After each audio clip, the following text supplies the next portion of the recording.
Hey everyone, this is Kara with the Barn Church and Ministries here in St. Joe, Michigan. Thank you for tuning into this week's Reload. Today, let's talk about hunger.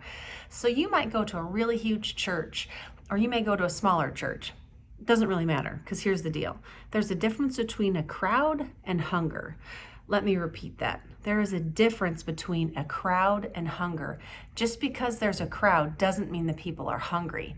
Hungry people desire and pursue the presence of God above all else. They desire for the presence of God to be around them at all times. It drives them in all of their decisions. They want the Holy Spirit to fall, and they will wait upon the Lord until he does. Waiting is not something our culture does very well anymore, especially with all of the fast food, your way, right away, buy it on credit, don't wait, don't save, etc., etc., etc. Mark 5:24-27 says, "So Jesus went with him. A large crowd followed and pressed around him," that's Jesus, "and a woman was there who had been subject to bleeding for 12 years. She had suffered a great deal under the care of many doctors and had spent all that she had, yet instead of becoming better, she grew worse. When she heard about Jesus, she came up from behind the crowd and touched his cloak. The woman with the issue of blood fought through a crowd, a large crowd. On her knees, she pursued Jesus. She possibly got stepped on, maybe her hands, maybe she got tripped over, maybe she got knocked into from time to time. But none of that stopped her. She was driven in her pursuit of Jesus, and she continued through it all. She pushed past the crowd. She did whatever it took to get into his presence. She didn't care what she looked like. She didn't care if she looked foolish, or she didn't even care if she was going to get hurt. She was desperate for his presence. And like her, Jesus is inviting you to come past the crowd, to come past what everybody else is doing, and to pull at his hem. Who is going to press through? Who is hungry? So my question is Jesus who he said he is? Is he who he said he is? Did he do what he said he would do? Did he heal? Yes. Did he deliver? Yes. Did he help? Yes. Every single person that came to him.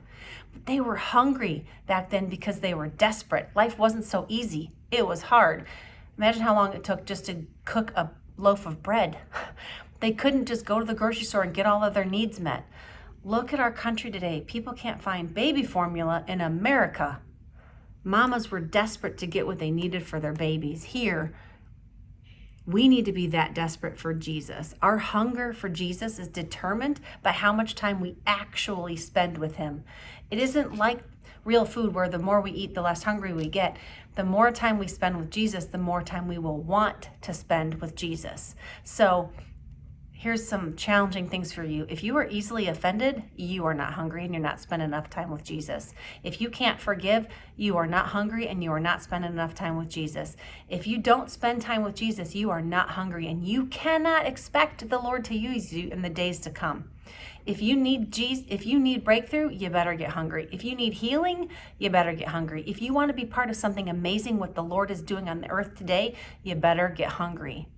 Cry out for him and breakthrough will come. Spend time with him. The more time you spend with him, the more hungry you'll become for him.